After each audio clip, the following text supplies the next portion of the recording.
The debate में आपका स्वागत है। आज हम एक काफ़ी दिलचस्प और अहम मुद्दे पर बात कर रहे हैं, भारत में यूनाइटेड ट्राइब गोंडवाना एसोसिएशन यानी यूटीजीए और उनका आदिवासी समुदायों के विकास का जो मॉडल है उस पर। हाँ, और ये जो हमारी बातचीत है ये यूटीजीए की अपनी वेबसाइट पर जो इन्होंने जानकारी दी है उसी पर आधारित है, जहां वो अपने मिशन, अपने मूल्यों और उनके जो काम करने के तरीके उन सब के बारे में बताते हैं। देखने में तो ये एक काफी अलग सी पहल लगती है। बिल्कुल, और यहीं से देखिए हमारा आज का मुख्य सवाल खड़ा होता है। क्या यूटीजीए का ये जो मिला जुला रास्ता है, मतलब एक तरफ तो उनकी पारंपरिक गोंडवाना संरचनाएं हैं, जैसे उनकी सामाजिक व्यवस्था हो गई या पारंपरिक शिक्षा के केंद्र जिन्हें वो गोटूल या गुड़ी घर कहते हैं, उनको मजबूत करना, और दूसरी तरफ स्कूल, अस्पताल, स्किल डेवलपमेंट सेंटर्स जैसी आधुनिक चीज़ें लाना, क्या ये मिला जुला तरीका आदिवासी समुदायों को लंबे समय तक मजबूत बनाने के लिए, मतलब उनके सशक्तिकरण के लिए सबसे प्रभावी है? या फिर इस कोशिश में ही अंदर एक खिंचाव है, एक तनाव है? क्या ऐसा हो सकता है कि ये जो मिला जुला तरीका है ये अनजाने में उनकी जो पुरानी संस्कृति है उसको कमजोर कर दे, या फिर आज के ज़माने की जो ज़रूरी तरक्की है उसे हासिल करने में पूरी तरह कामयाब ना हो पाए? ये सवाल वाकई बहुत अहम है। मेरा मानना है कि यूटीजे का जो नज़रिया है वो सिर्फ संतुलित ही नहीं बल्कि आज के हालात में बहुत ज़रूरी भी है। ये अपनी सांस्कृतिक जड़ों को बचाते हुए आज की दुनिया के जो मौके हैं उनको अपनाने की एक काफ़ी समझदार कोशिश नज़र आती है मुझे। जबकि मैं इस बात पर ज़रा रोशनी डालना चाहूँगा कि यूटीजे के इस मॉडल में कुछ बुनियादी तनाव मौजूद हो सकते हैं। ऐसा मुमकिन है कि ये पारंपरिक मूल्यों के साथ कहीं ना कहीं समझौता कर बैठे, या फिर आधुनिक विकास के जो मापांक हैं उन पर उतना कारगर साबित ना हो पाए जितना कि सोचा जा रहा है। तो देखिए, मैं अपनी बात जरा समझाती हूँ। यूटीजीए असल में एक तरह से आप कह सकते हैं कि तीसरा रास्ता बनाने की कोशिश कर रहा है। उनकी वेबसाइट पर यह बात काफ़ी साफ है कि वो दोहरी पटरी पर चल रहे हैं। एक तरफ वो अपनी जो पारंपरिक संस्थाएं हैं उनको जिंदा रखना चाहते हैं, उन्हें मजबूत करना चाहते हैं, जैसे गुड़ी घर या गोटुल, जो सिर्फ इमारतें नहीं हैं बल्कि सामाजिक और सांस्कृतिक जीवन के केंद्र हैं, जहाँ युवाओं को अपनी परंपरा, अपनी जिम्मेदारियां सिखाई जाती हैं। साथ ही पारंपरिक शिक्षा केंद्रों को भी वो बढ़ावा देना चाहते हैं। ये उनकी पहचान और समाज के ताने बाने के लिए बहुत बहुत ज़रूरी है। दूसरी तरफ वो ये भी समझते हैं, जाहिर है, कि आज की दुनिया में आगे बढ़ने के लिए आधुनिक साधन भी चाहिए। इसलिए वो लोगों की आमदनी बढ़ाने, उनकी कलाओं को सहेजने और विकसित करने के लिए ट्रेनिंग सेंटर खोलने की बात करते हैं। और सबसे अहम बात, वो अच्छे स्कूल, हॉस्पिटल, कॉलेज, अस्पताल, खेलकूद और हुनर सिखाने वाले आधुनिक संस्थान भी बनाना चाहते हैं, वो भी अच्छी सुविधाओं वाले। मेरा तर्क ये है कि यही जो दोहरापन है, यही उनकी ताकत है। ये आदिवासियों को अपनी पहचान खोए बिना आज की चुनौतियों का सामना करने और मौकों का फायदा उठाने की काबिलियत देता है। ये उनके जो बताए गए मूल सिद्धांत है, सामाजिक न्याय, पर्यावरण का सम्मान, लोकतंत्र और ईमानदारी, उनसे भी पूरी तरह मेल खाता है, जिनका मकसद समाज के कमजोर तबकों को हर तरह से मजबूत बनाना है। ये सिर्फ कोई हवाई बात नहीं लगती, बल्कि परंपरा को साथ लेके आगे बढ़ने का एक बहुत ही व्यावहारिक तरीका लगता है। मैं मानता हूं कि उनके इरादे शायद नेक लगते हैं और वेबसाइट पर लिखी बातें सुनने में तो अच्छी हैं, लेकिन मेरा जो शक है वो ज़मीनी हकीकत और इसको लागू करने में जो मुश्किलें आएंगी उनको लेकर है। ये जो दोहरी पटरी की बात आपने कही कि परंपरा को सहेजना और आधुनिक संस्थान बनाना, इसे अमल में लाना कितना व्यवहारिक है? जरा सोचिए, एक तरफ आप पारंपरिक सामाजिक व्यवस्था जैसे कि परिवार, कुल, गोत्र, जिसे वो कुंदाकुल कुटुम्बकुरा कहते हैं, और उनकी पारंपरिक पंचायतें जैसे गांव के स्तर पर नारबुमकाल या फिर बड़े स्तर पर गढ़बुमकाल या कोटबुमकाल, इनको मजबूत करने की बात कर रहे हैं। ठीक है। दूसरी तरफ आप आधुनिक स्कूल और अस्पताल चला रहे हैं जिनका अपना एक एडमिनिस्ट्रेटिव ढांचा होता है, अपने नियम कानून होते हैं। क्या इन दोनों व्यवस्थाओं को बिना किसी टकराव के साथ चलाना मुमकिन है? क्या स्कूल का मैनेजमेंट पारंपरिक गांव सभा की हर सलाह मानेगा, या अस्पताल का डॉक्टर हमेशा पारंपरिक वैद्य की बात सुनेगा? शायद नहीं। और फिर आता है इनका आर्थिक मॉडल। ये लोगों से नियमित पैसे का योगदान, जिसे बरार देना कहते हैं, और अपनी बनाई हुई कंपनियों के शेयर लेने की बात करते हैं।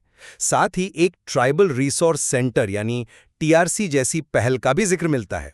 सवाल ये उठता है कि क्या ये तरीका उनकी जो पारंपरिक आत्मनिर्भरता थी, जहां समुदाय मिलकर सारे काम करता था, उसके सिद्धांतों के साथ मेल खाता है, या कहीं ये लोगों को एक नई तरह की आर्थिक निर्भरता की तरफ तो नहीं ले जा रहा, चाहे वो निर्भरता संगठन पर हो या फिर बाजार की ताकतों पर।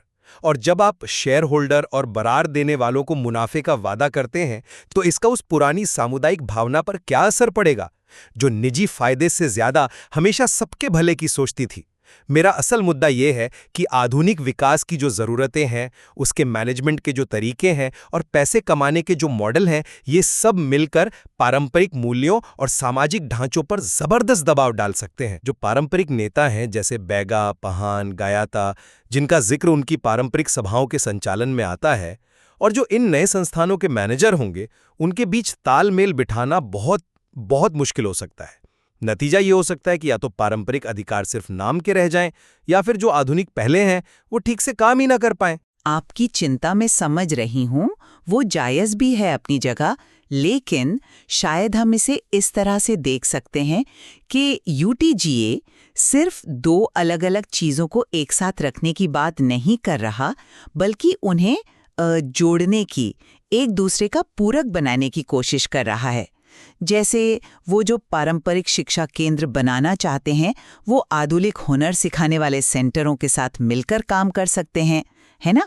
आप सोचिए, एक नौजवान अपनी पारंपरिक कला सीख रहा है या जंगल का ज्ञान ले रहा है, जड़ी बूटियों की पहचान सीख रहा है, और साथ ही साथ वो कंप्यूटर चलाना या कोई दूसरा तकनीकी हुनर भी सीख ले। ये तो उसे और ज़्यादा मजबूत बनाएगा, कमज़ोर नहीं।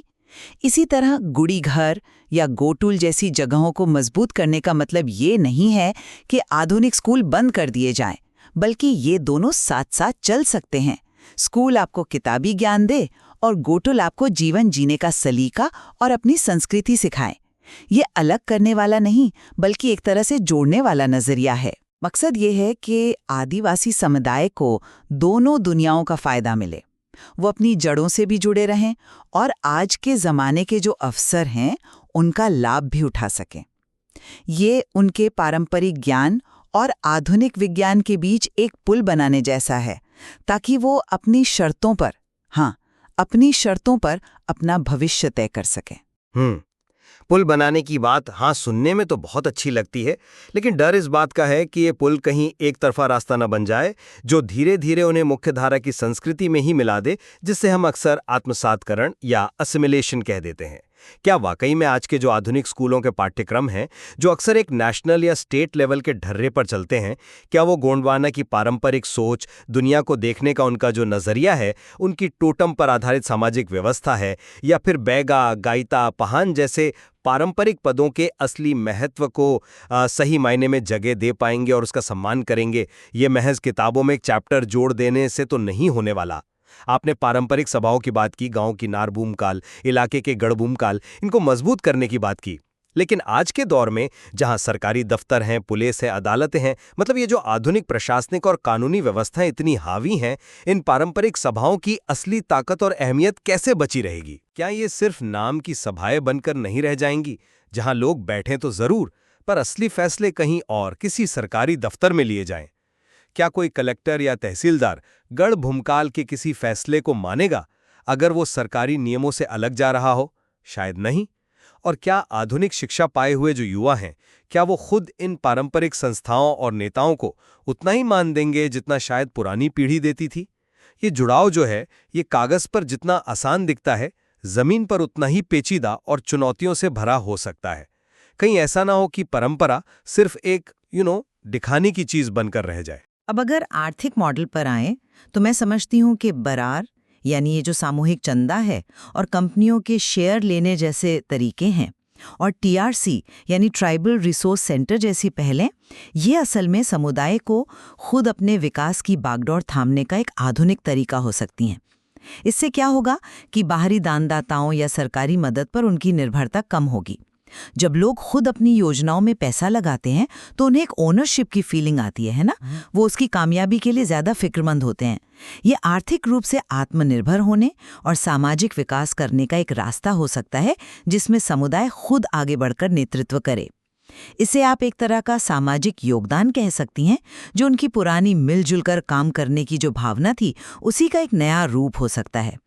टीआरसी के जरिए वो अपने इलाके के जो संसाधन हैं, उनका बेहतर इस्तेमाल करके समुदाय के लिए आमदनी पैदा कर सकते हैं। हाँ, ये उन्हें बाजार से जोड़ तो रहा है, लेकिन शायद अपनी शर्तों पर जोड़ने की कोशिश है। लेकिन इसी आर्थिक मॉडल का एक दूसरा पहलू भी है जिसे हम नज़रअंदाज नहीं कर सकते।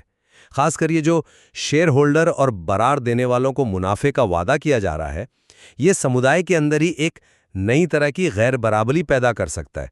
जरा सोचिए, जो लोग ज्यादा पैसा लगा सकते हैं या ज्यादा शेयर खरीद सकते हैं, जाहिर है उन्हें ज्यादा फायदा मिलेगा।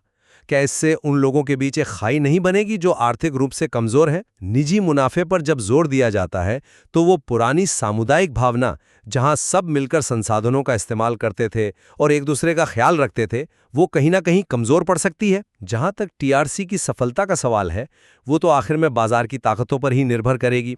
किस चीज की मांग है, क्या कीमत मिल रही है, वगैरह वगैरह। अगर बाजार उनके पारंपरिक हुनर या उत्पादों के खिलाफ जाता है, मान लीजिए मांग कम हो जाती है, तो फिर क्या होगा? क्या ये निर्भरता उनकी पारंपरिक अर्थव्यवस्था और जीवन शैली को और ज्यादा खतरे में नहीं डाल देगी? और सबसे बड़ा सवाल, जैसा कि यूटीजीए अपने मूल मूल्यों में कहता है, क्या ये मॉडल सच में शक्तिहीन और वंचित वर्गों को मजबूत बनाता है, या फिर ये समुदाय के अंदर ही कुछ चुनिंदा लोगों को ज्यादा ताकतवर बना देगा, जो इन नई व्यवस्थाओं को चलाना जानते हैं, जो ज्यादा पढ़े लिखे हैं?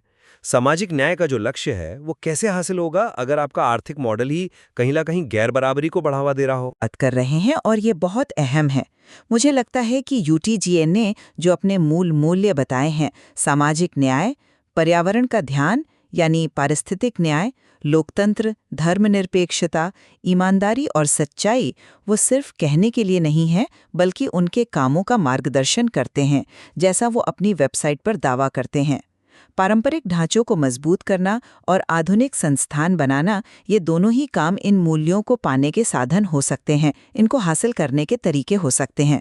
मिसाल के तौर पर सामाजिक न्याय के तहत वो जाति, धर्म या अमीरी गरीबी के आधार पर भेदभाव खत्म करने की बात करते हैं। उनका लोकतांत्रिक नजरिया अपनाने का दावा ये दिखाता है कि वो सबकी भागीदारी चाहते हैं। पारंपरिक सभाओं को मजबूत करना भी तो इसी भागीदारी का एक तरीका है, जहां समुदाय की अपनी आवाज को जगह मिले। ये मूल्यों के खिलाफ नहीं जाता, बल्कि उन्हें जमीन पर उतारने की एक कोशिश है। देखिए, कागज पर लिखे मूल्य और जमीनी हकीकत में अक्सर एक फासला होता है। मेरी चिंता इसी फासले को लेकर है। आपने कहा कि पारंपरिक सभाओं को मजबूत करना लोकतांत्रिक है, लेकिन क्या गोंडवाना की जो पारंपरिक सामाजिक संरचनाएं हैं, जैसे गढ़ या कोट के स्तर पर, क्या वो पूरी तरह से समतावादी हैं? क्या उनमें कुछ खास कुलों या परिवारों का दबदबा ऐतिहासिक रूप से नहीं रहा है? तो इन पारंपरिक, कुछ हद तक श्रेणीबद्ध ढांचों को मजबूत करना उनके लोकतांत्रिक नजरिए और सबकी भागीदारी के दावे से कैसे मेल खाता है? क्या ये आधुनिक लोकतंत्र के जो सिद्धांत हैं, उनसे कहीं टकराएगा नहीं? फिर बात आती है पारिस्थितिक न्याय की, यानी पर्यावरण के सम्मान की। आप बड़े बड़े आधुनिक संस्थान बनाने की बात कर रहे हैं, अस्पताल, कॉलेज, तमाम तरह के केंद्र। आदिवासी इलाके अक्सर पर्यावरण के लिहाज से बहुत संवेदनशील होते हैं। इन बड़ी परियोजनाओं के लिए जमीन चाहिए होगी, संसाधन लगेंगे। क्या इसका पारंपरिक पारिस्थितिक संतुलन पर बुरा असर नहीं पड़ेगा? क्या ये पारिस्थितिक न्याय के लक्ष्य के साथ पूरी तरह मेल खाता है? ये एक बड़ा सवाल है। और आखिर में ईमानदारी और सच्चाई। क्या पारंपरिक नेतृत्व, जो अक्सर रूढ़िवादी नियमों और आपसी भरोसे पर ज्यादा चलता है, वो इन नए बड़े संस्थानों के जो जटिल आर्थिक और प्रशासनिक प्रबंधन हैं, उनमें जरूरी पारदर्शिता और जवाबदेही, मतलब अकाउंटेबिलिटी, सुनिश्चित कर पाएगा? आजकल के जमाने में ऑडिट होते हैं, नियम कानून होते हैं। क्या पारंपरिक तरीके इन आधुनिक जरूरतों को पूरा करने के लिए काफी हैं? मूल्यों की घोषणा करना एक बात है, और उन्हें इन उलझी हुई जमीनी सच्चाइयों के बीच लागू करना बिल्कुल दूसरी बात है।